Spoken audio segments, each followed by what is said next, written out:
Welcome to the Information Man Show. Let's get into it right now. As you may already know by now, this video has gone viral. You had the state trooper at the Texas A&M game. I think it was Texas A&M against the South Carolina Gamecocks. And they were getting beat pretty bad. They ended up coming back and making one of the greatest comebacks in this football game in the SEC history. But one of the things that happened, as you all know, that viral video of the officer or this trooper purposely walking into these two players. I think one of the young men is Nyck who he swung his elbow at and then had the nerve to point at this brother right here. Now, this brother right here, number 8, I believe this might be Harbert. I'm not sure, but let me just get to the point here. He ran the ball for 80 yards. They were talking about how this guy had track speed. And when he ran the ball for an 80-yard touchdown against Texas A&M, he ran into the tunnel, and you can see him touching his hamstring because he injured himself in the process. Okay, you've got people making excuses right now, trying to make it seem like, oh, well, the trooper, didn't like the fact that they were showboating in the tunnel and showing up his team, Texas A&M. The trooper's job, ladies and gentlemen, this man's job is not to bump into players, throw his shoulder at players to try to agitate a situation. He wanted he tried to set them up. He wanted these black players to lose their cool, fall apart, and attack him so that he could play the victim. He tried to play possum. He tried to set them up, but luckily they did not go for it.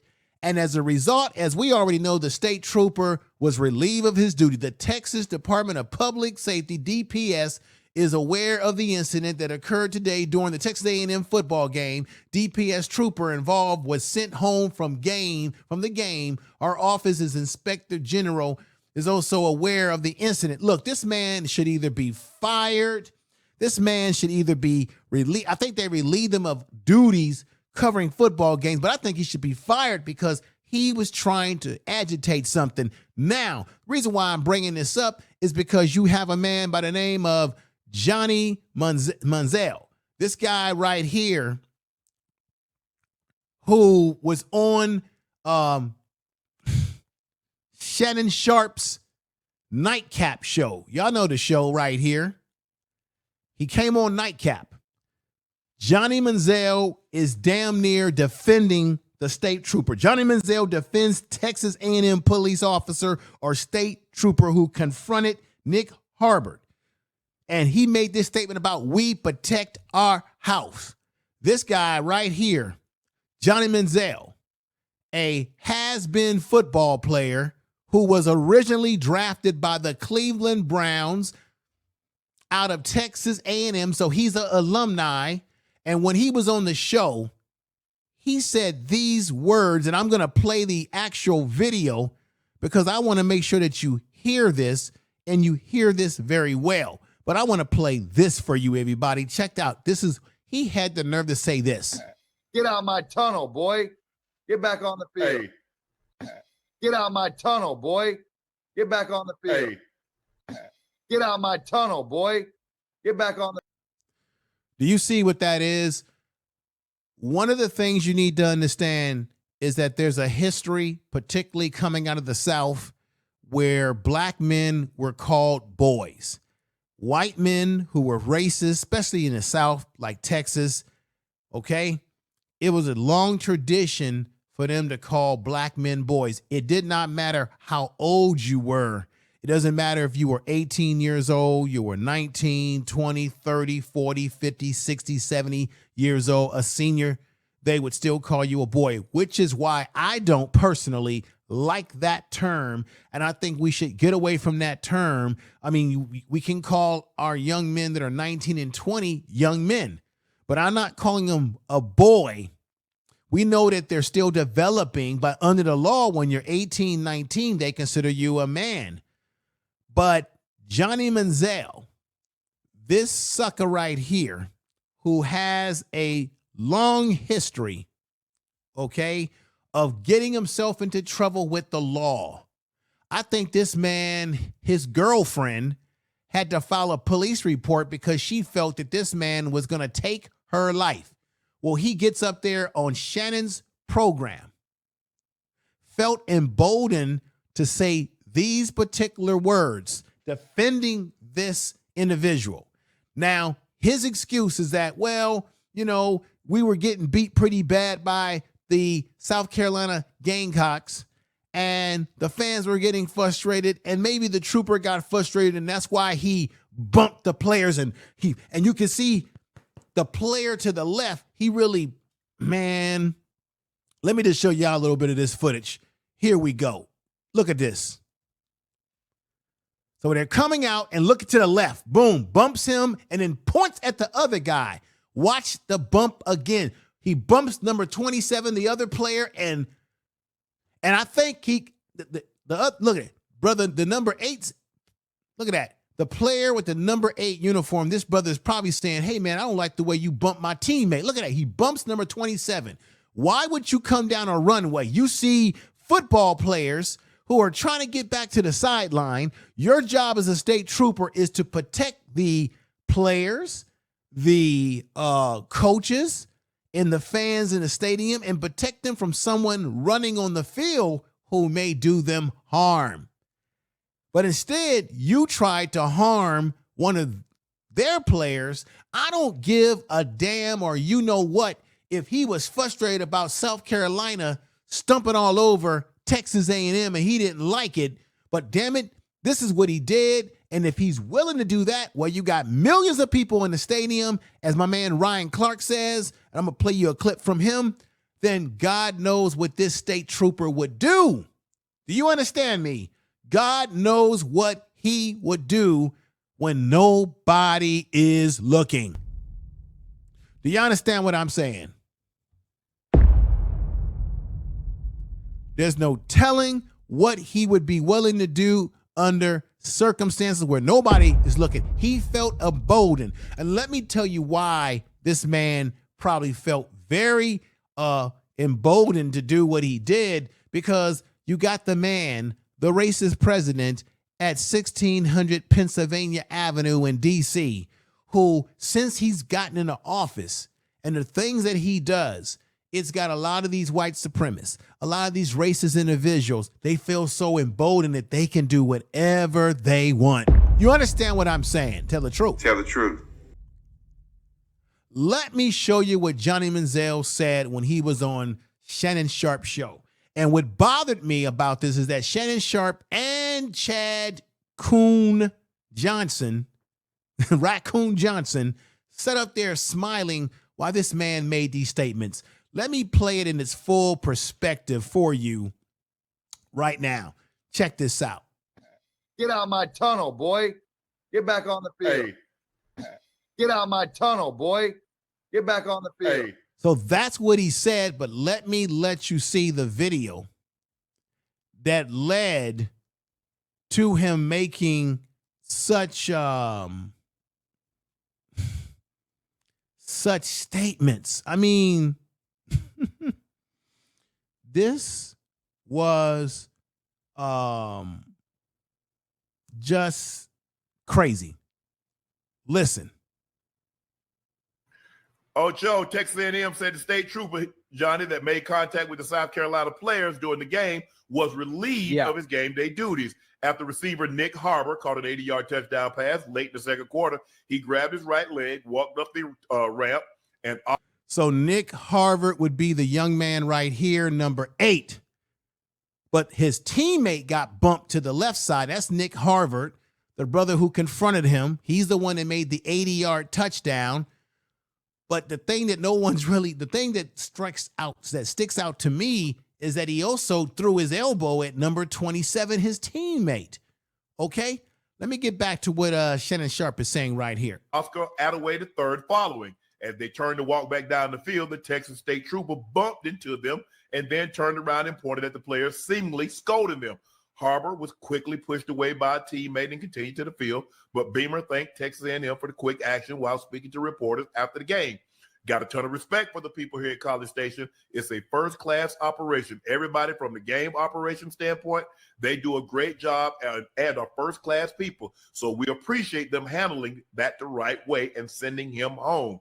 Johnny, what are your thoughts about the alma mater? Yeah, I think we're just a little frustrated in that first half. He breaks off that See? run, runs up the tunnel. Now, look at how Chad Ocho Cinco Raccoon Johnson got them shades on, grinning and skinning. Now, in near the end, Johnson tries to clean it up by saying, well, you know, the trooper was wrong. But he's laughing it up while Johnny Manziel is trying to make light of it by saying, well, you know, I think the fans were just frustrated. What does the fans being frustrated have to do with the trooper doing something that was out of his job? He's there to protect the players, the coaches in the stadium, and the people, not to bump players and try to unite issues so that he can look like he's a victim. You see what I mean? This is insane. Around here in these parts, partner, we protect this house. See? We paid a lot of money for this house. Get out my tunnel, boy. Get back on the field. Hey.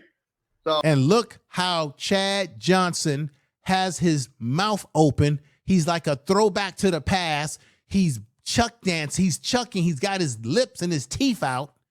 While this white boy, Johnny Manziel, who was a horrible NFL player, horrible person off the field, and I'm going to show you some video about how bad Johnny Manziel is, sets up there and tries to make this about the fans being frustrated and about how the stadium costs a lot of money and how it's about protecting our stadium. What are you talking about? The young man went into the tunnel to get treatment or to whether he celebrated, it doesn't matter. The state trooper had no business putting hands on him as Johnny Manziel tries to undervalue what really happened, and he uses that tone about, boy, get off. This is what they really think of black players. Black people, you send black players, you send young black men to play at these southern schools, the SEC, and you got a lot of racism in these southern football programs. Deep racism. Even though they're playing football for these schools, running up and down the football field, it doesn't change the fact that you've got some deep racism still that remains in the South. And it's just as pure as day that trooper had no respect for them.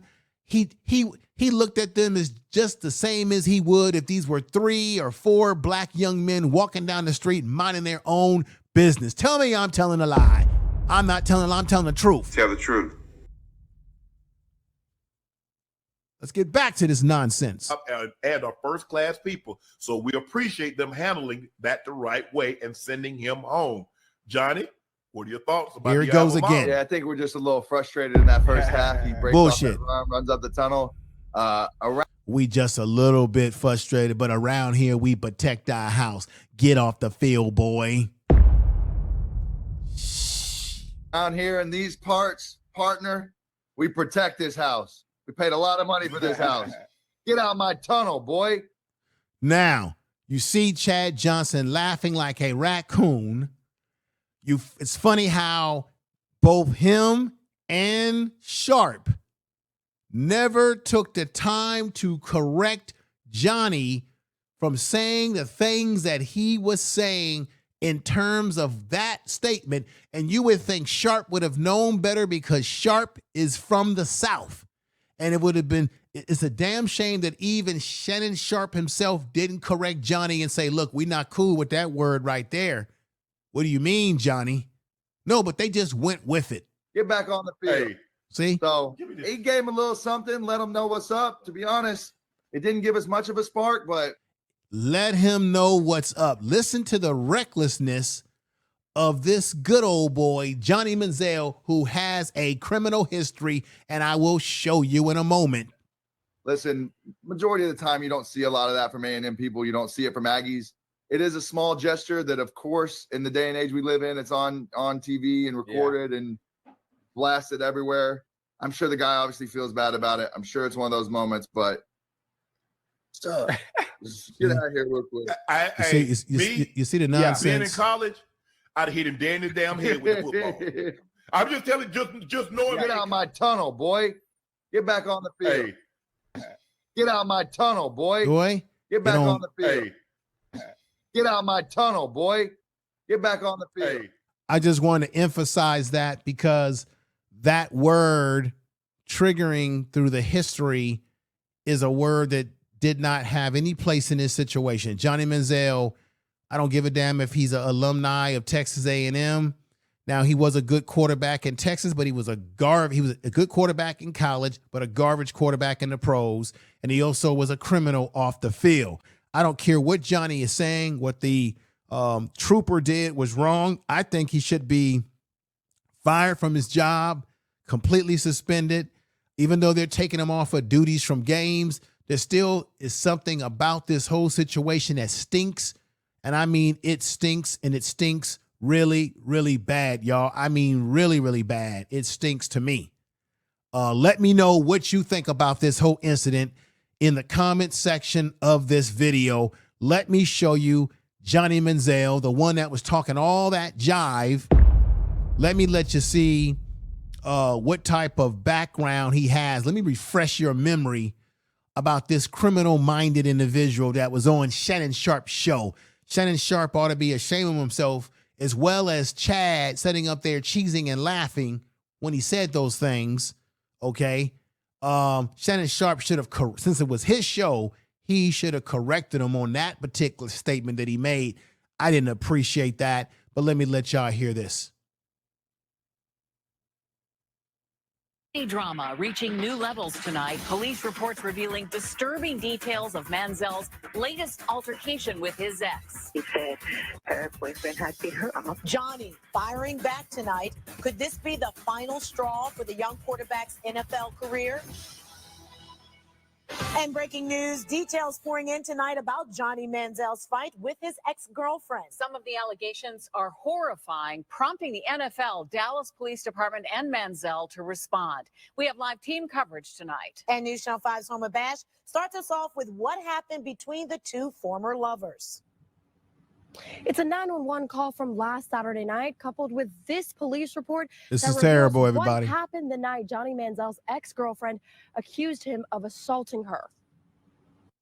She didn't want me to call you, but I think it's the right thing. Chilling words from Colleen Crowley's neighbor in Fort Worth, Texas. It all started when Crowley and her ex-boyfriend, Johnny Manziel, met up at this Dallas hotel, and the night spiraled out of control. Dallas TV station WFAA reports that Crowley has since drafted an order of protection to be presented to a Texas judge. In that affidavit, Crowley told police she begged the valet to help as Manziel dragged her from the hotel. Please don't let him take me. I'm scared for my life. To which the valet reportedly said he didn't know what to do and let her leave with Manziel. In a police report obtained by News Channel 5, Crowley says Manziel was acting like he was on some kind of drugs and struck her several times on the drive to her apartment. When they got there, it escalated even more. WFAA reports Crowley told police Manziel told her to shut up or I'll kill us both. And only when she started toward him with a knife did he run away. I heard her screaming. Did you hear that, everybody? So Johnny Manziel is the one that's sitting up there making these statements. Hey. Get out my tunnel, boy. Get back on the field. Hey. Get out my tunnel, boy. Get back on the field. Hey.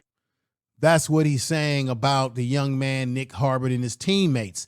That was his excuse because he's a big-time alumni of the program, and he is sitting up there making excuses. But see, this is the thing, everybody.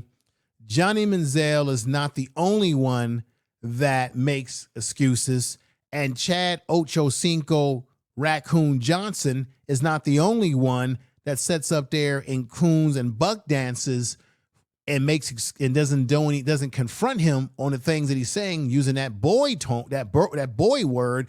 But then one of your biggest raccoons and sellouts on the YouTube streets would be the man who calls himself Officer Tatum, although he ain't no damn officer no more. Brandon Tatum.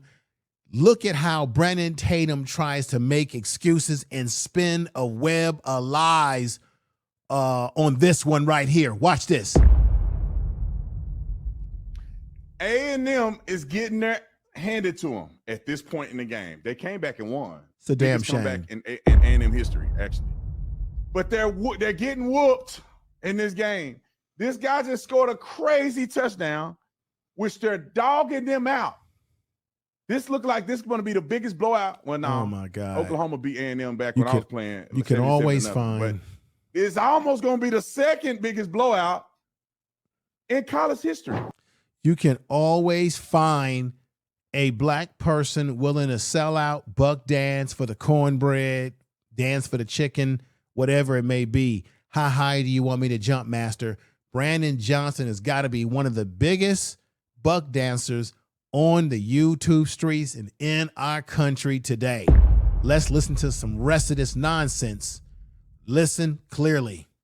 A&M is a school with a lot of pride. Yeah, every school got pride. You don't go into A&M Stadium and disrespect the Aggies. You just don't do it.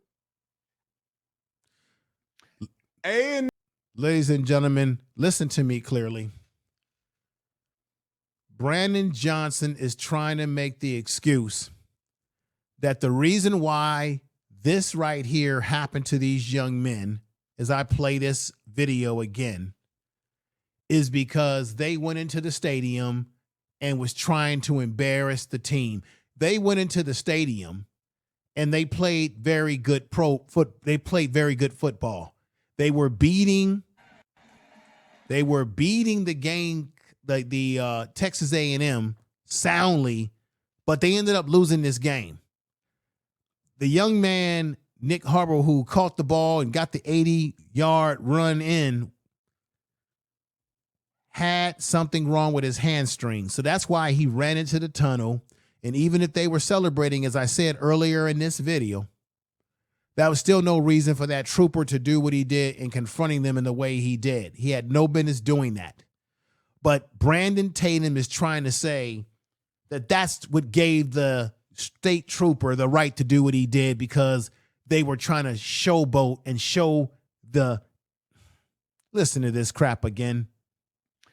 A&M is getting their handed to them at this point in the game. They came back and won. The biggest comeback in A&M history, actually.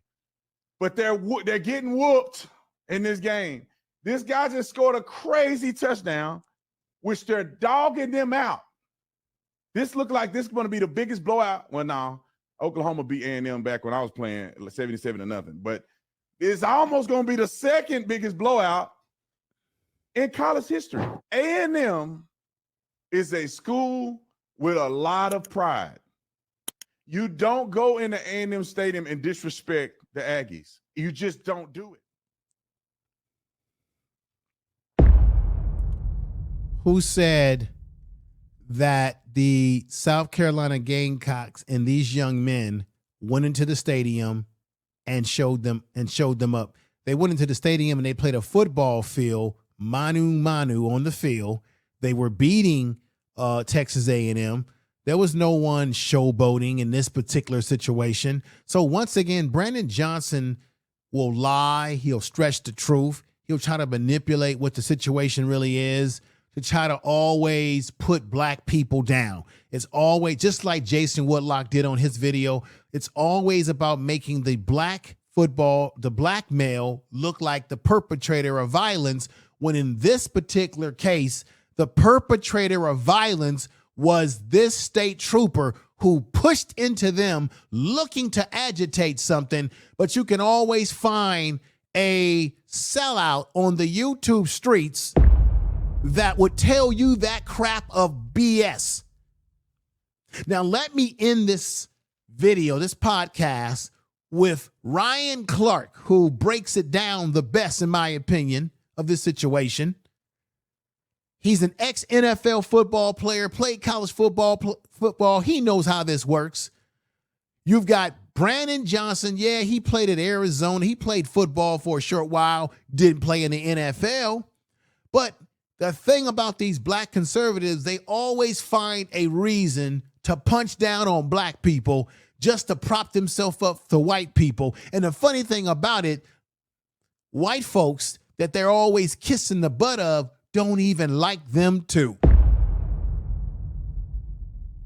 You already heard Nick Fuentes. I don't like what Nick Fuentes is a racist too, but Nick Fuentes already said that he's tired of the black Uncle Toms. He's tired of the Brandon Tatums. He's tired of the, Candace Owens of the world. Okay. Now let's listen to someone who knows what the hell they're talking about. Let's listen to Ryan Clark, everybody. Let's get at it right now. Let's get at it right now. This guy knows what he's talking about. Give him a little clap. And let's bring Ryan Clark in here. What happened at the Texas A&M South Carolina football game is unacceptable for an officer who was there to protect everyone in the stadium to walk toward those young players with that level of aggression, that level of intention, that level of purpose, and that purpose being nothing for good is something that just can't happen. And now, if you are these young men's parents, this is worst case scenario for you. This is something you've coached your kids through. You've told them how to behave. You've told them what to say. You've told them how to look. And you've told them all of these things just to stay alive. And so now in this situation, someone who is in that stadium to protect them is the aggressor. And here's my biggest problem with the whole thing. There was 100,000 people in the stands. There were two entire football teams. And here's my biggest problem with the whole thing. There was 100,000 people in the stands. There were two entire football teams on the field, and there were millions of people watching on TV. So what kind of decisions does this officer make when no one is watching, when there are no immediate consequences? And thank God that Texas A&M acted extremely quickly to at least try to rectify the situation so everyone on that football field and in those stands could feel safe. But this is a cautionary tale. This is a warning. There are those people that feel so entitled and so empowered. Ryan Clark is 100% correct. Out of all the videos of people talking about this in terms of people that have played professional, he has broken it down, has made the most sense, in my opinion, out of this whole situation of people that have talked about this. Have that level of audacity and also intoxication on power that they believe that they're above the law. It's not just about protecting those young men on the field, which is something we have to do. It's about protecting those young people in these streets, in these schools that just walk around in everyday life from those who don't understand the power of the badge and the responsibility of it. Thank God today worked out the way it did, and we got a great SEC battle. But not every young man is so. Peace. Everybody, do me the biggest favor here.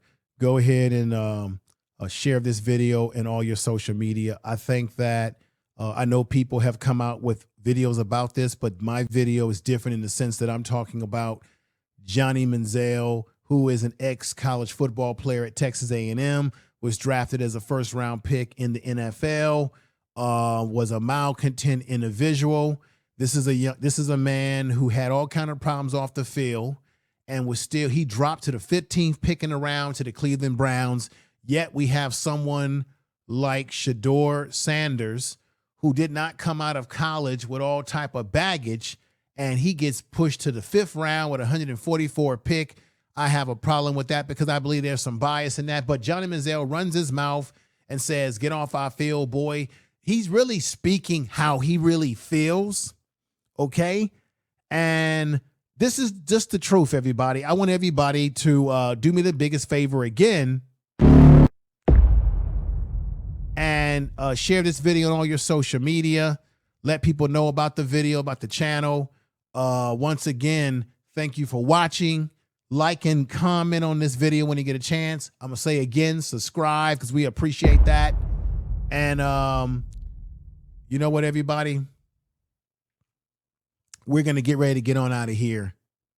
Y'all take care. Peace.